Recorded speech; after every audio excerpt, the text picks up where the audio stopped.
political philosophers, and political philosophy is going to be our last section before we get on to applied ethics.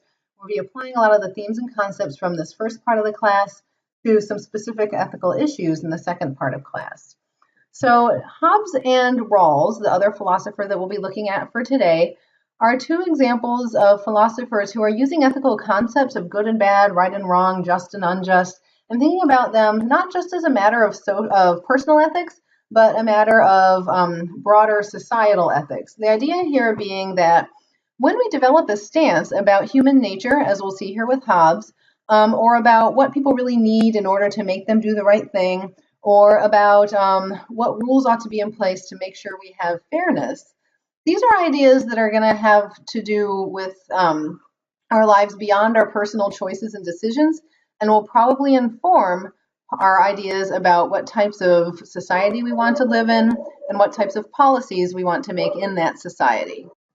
So Thomas Hobbes is a political philosopher, but he's also an egoist. So hopefully you remember a little bit from egoism before. We know that egoism has a psychological aspect to it where it just describes what people are like.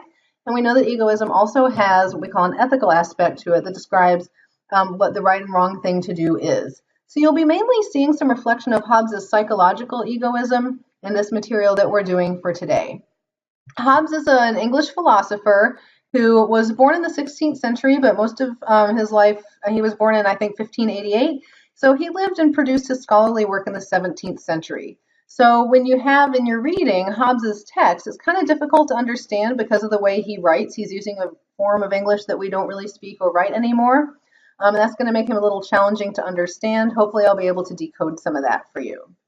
So what Hobbes wants to do is to get us to think a little bit about what kind of society we need, what kind of society we ought to have, and specifically what kind of society and social rules are necessary when taking into account the reality of human nature.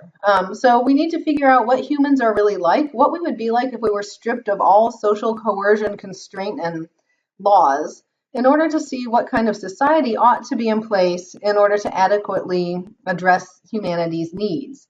So he does this by engaging in a thought experiment that he calls the state of nature.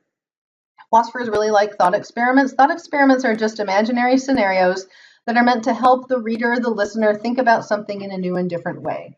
So when Hobbes proposes the state of nature, he's proposing a thought experiment, and that means that he doesn't necessarily think this was an event that happened in a particular time period or something that might happen in the future, but rather it's just a thought experiment or a hypothetical scenario that we can think about in order to envision what we ought to do as a society. So this image you have here is from the movie The Lord of the Flies.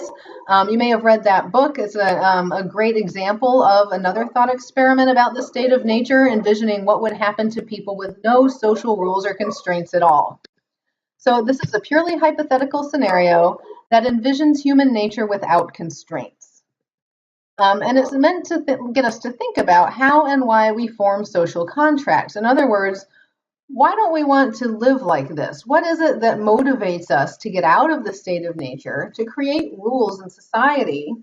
And what do we need to do in order to make sure we don't go back there?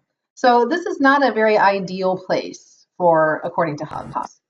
So Hobbes' state of nature is governed by certain characteristics. And the first one is that everybody is equal in the state of nature. Now, this may seem a little weird because we know that human beings are not, in fact, equal. Hobbes is not saying that we're all equally strong or equally smart or equally conniving. All he's really saying here is that nobody is so superior to everyone else that they are invulnerable to attack. Basically, even if I'm very intelligent, or even if I'm very strong, or even if I'm super conniving and tricky, I could still get taken down by somebody else who has another quality that I don't have in a greater amount that I have. So because we're all equal in terms of our own ability to be overtaken by others, that means nobody's invulnerable. Nobody can just sit back and rest assured that nothing bad will ever happen to them. We all have the possibility of succeeding. In other words, the deck is not stacked against anyone in the state of nature, but it's also a situation of scarce resources. So it's not a wonderful Garden of Eden type situation of plenty where we're all just kind of relaxing and living off the land and there's plenty of food and water and shelter and everything, this is something that we're going to have to compete with each other for. And because of that, it's a state characterized by conflict and hostility. I know that I have the possibility of succeeding when I want to get something. I know that I need to try to use my abilities, whether it's my ability to outsmart someone else or overpower someone else, in order to get what I need, because there's scarce resources. And that means we're always going to be coming into conflict with each other, and we're not going to like each other very much. So human nature is in a pretty agitated state in the state of nature. So if we took away all social constraints, we're going to be left with a pretty anxious and uncomfortable human being. So we all want certain things, and probably the most basic thing that all human beings want, according to Hobbes, is the desire to avoid death and live longer. We want to live for as long as possible. We want to make sure our lives don't get cut short in this competition for resources. We're all very concerned about our reputations. Now, that may seem a little weird in the state of nature where it's just a constant battle for survival.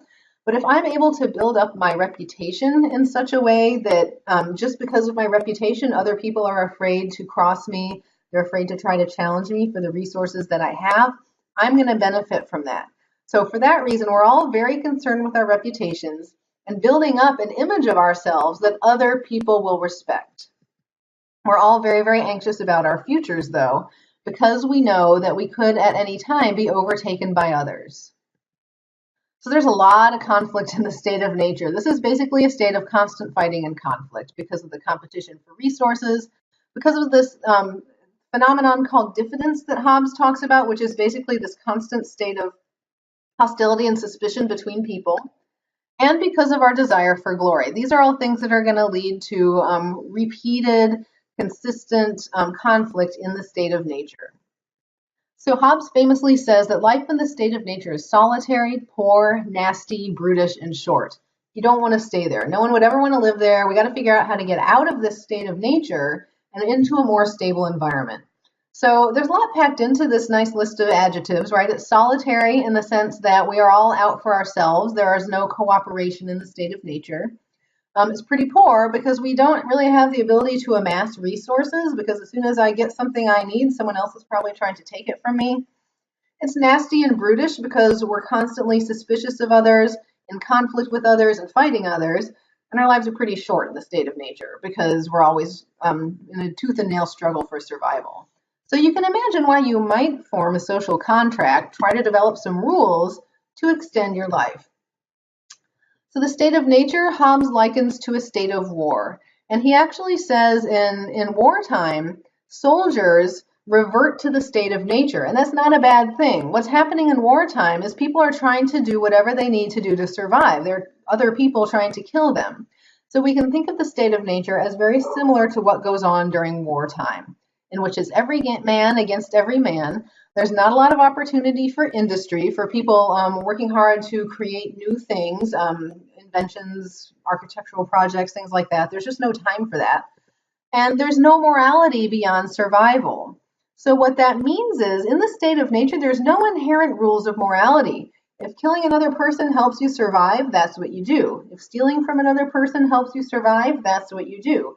There are no basic standard rules for behavior that exist without a society there to decide what they are and then enforce them. There's also very, very limited cooperation. So this idea that people might band together in this sort of cooperative, cohesive unit for their mutual survival is not something that's going to happen in the state of nature. That is something that people might do in order to get out of the state of nature. But within the state of nature itself, in this completely unregulated state, there's no inherent desire to cooperate because we're so suspicious of each other. Okay, so the idea of rights in the state of nature is very different than what we normally think of as rights today. So we think of things like universal human rights, everybody has the right to life, liberty, and property. None of that applies in Hobbes' state of nature. He defines the right of nature as the liberty that each man has to use his own power for the preservation of his own life, and of doing anything he conceives to be the apposite means thereunto. In other words, each person has the right to use his power to preserve his own life by any means necessary. This is the right that we all have in the state of nature. If other people are trying to kill me and take my stuff, I have the right to try to kill them and take their stuff. There's absolutely no restrictions on what we can do in order to survive. So this is a state of complete freedom. He calls this a state of liberty, but it's not quite as peaceful as this picture here depicts. There are no external impediments on our behavior. In other words, there's no outside forces regulating what we can do or not do. And we have the absolute freedom to do whatever we feel necessary for survival and flourishing. So that's going to lead us to do certain things. The first thing we need to do in order to live longer and not just survive but flourish is to try to end the violence, to seek peace. So that's going to be of limited success, right? Not all the people that we want to seek peace with want a peaceful relationship with us. So even though the first law of nature is to seek peace, to try to negotiate, compromise, do things that will motivate other people to sort of back off and not attack us, when you can't do that, when you're not able to get people on your side, we're right back to defending yourselves by any means necessary.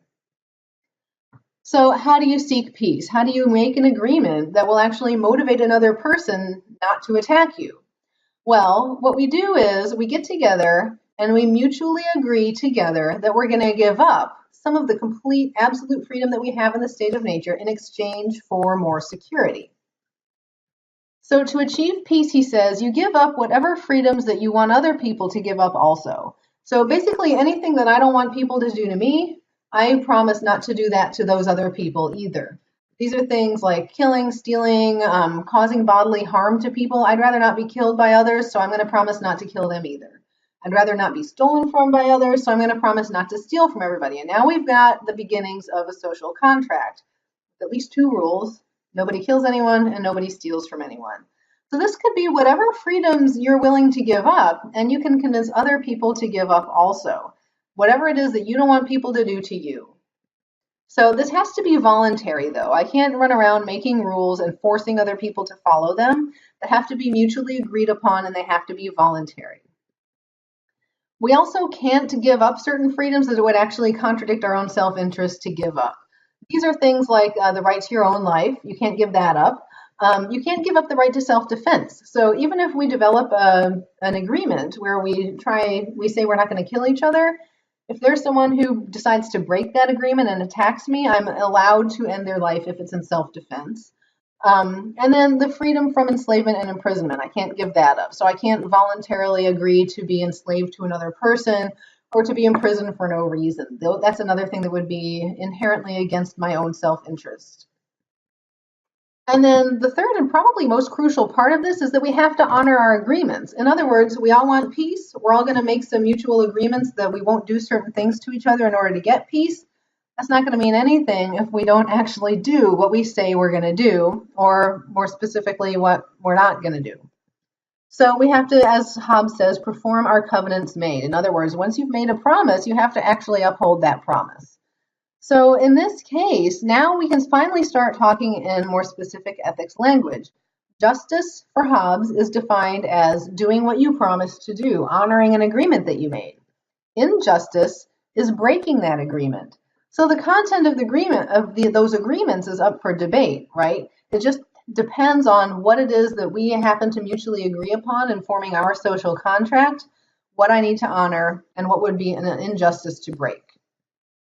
So the social contract itself, we can review now, is formed out of a desire for peace. That's why we want it, right? This desire for peace in a longer life is the whole reason we want to get out of the state of nature, enter a more restricted environment where we don't have absolute freedom, but our lives are going to be better for it.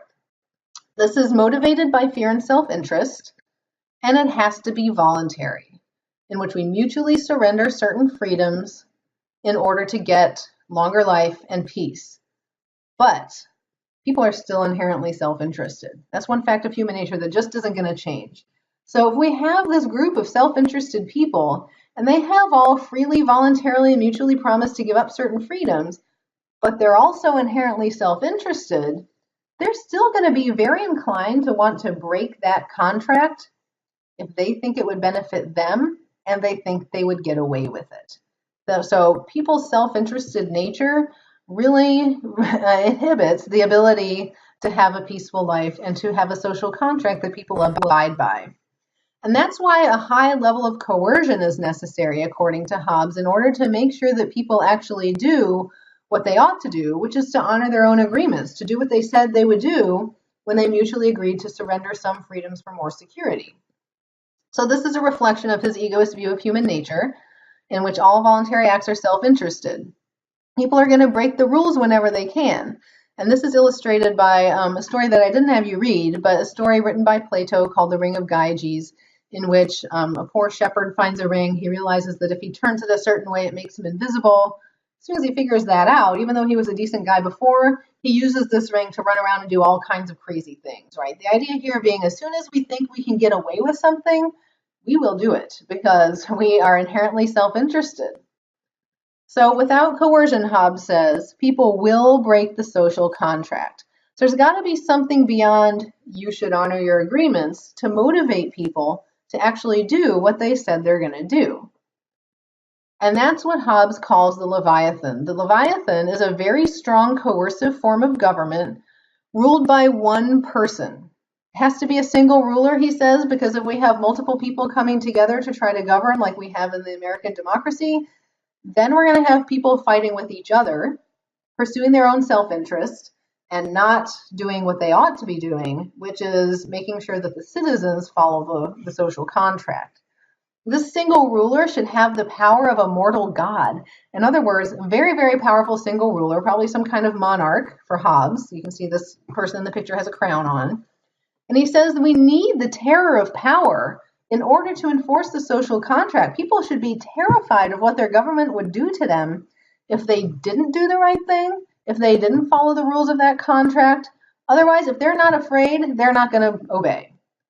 So more coercion will lead to more obedience. If people are obeying and following the rules of this social contract, then we'll have peace and a long life. So with Hobbes, one important thing to think about is the extent to which each of us might be willing to exchange freedom for security. This is a debate that we have all the time in the United States, following 9/11 especially. How much freedom are we willing to give up in order to get more security, more peace, and a longer life? There's a lot of debate on that, and that's something that I would recommend that you think about for the upcoming exam.